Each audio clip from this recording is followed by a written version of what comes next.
YSR Congress party నాయకులు TTD మాజీ chairman Bhumana Karunakar Reddy గారు ప్రతినిత్యం టీటీడీ మీద అసత్యపు ఆరోపణలు చేస్తూ టీటీడీ ప్రతిష్టను భంగం కలిగించే విధంగా ప్రపంచవ్యాప్తంగా ఉన్నటువంటి వెంకటేశ్వర స్వామి భక్తులు హిందువుల యొక్క మనోభావాలు దెబ్బతీసే విధంగా ప్రతినిత్యం బురద జల్లేటువంటి కార్యక్రమాన్ని శ్రీకారం చుట్టినట్టుగా అనిపిస్తూ ఉంది.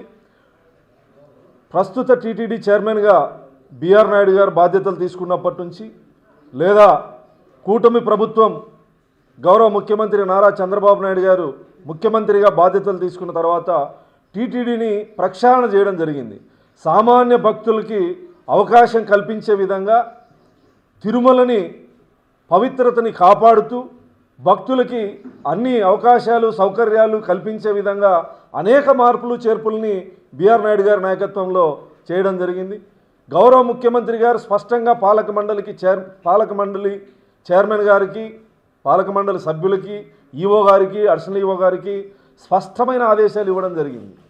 సామాన్య భక్తులకి దర్శనాల దగ్గర ఎటువంటి ఆటంకాలు లేకుండా చూడాల్సిన బాధ్యత మీది. తిరుమల యొక్క పవిత్రతని కాపాడండి. తిరుమల విషయంలో ఎటువంటి సంఘటన జరిగినా ఉపేక్షించే ప్రసక్తే లేదని సీరియస్గా గౌరవ ముఖ్యమంత్రి గారు మమ్మల్ందరినీ అమరావతికి పిలిపించి చెప్పడం జరిగింది.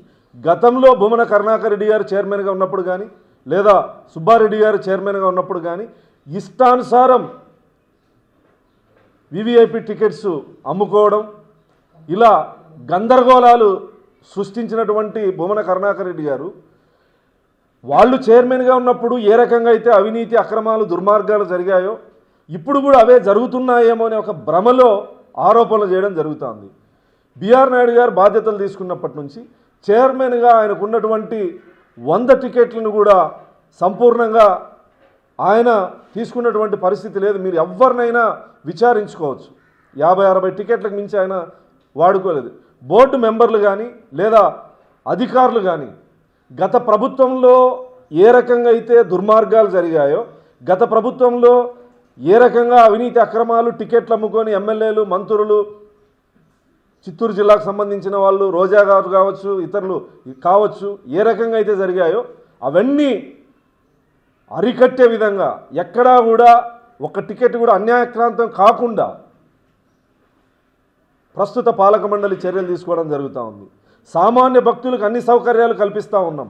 ఆహారం ప్రసాదం విషయం దగ్గర నుంచి శుభ్రత దగ్గర నుంచి అన్ని రకాలుగా టీటీడీ ప్రతిష్టను కాపాడే విధంగా పనిచేస్తూ ఉంటే అనవసరమైన ఆరోపణలు బిఆర్ నాయుడు గారు టీటీడీకి సంబంధించి అనవసరపు ఖర్చులు అంటే గత చైర్మన్లు చేసినటువంటి హడావిడి కానీ ఆర్భాటం కానీ లేదా టీటీడీ నుంచి అనవసరపు ఖర్చులు కానీ ఇవన్నీ కూడా నియంత్రించి ఒక సామాన్యుడిలా తిరుమలలో ఉండేటువంటి పరిస్థితిని మీరందరూ చూడొచ్చు.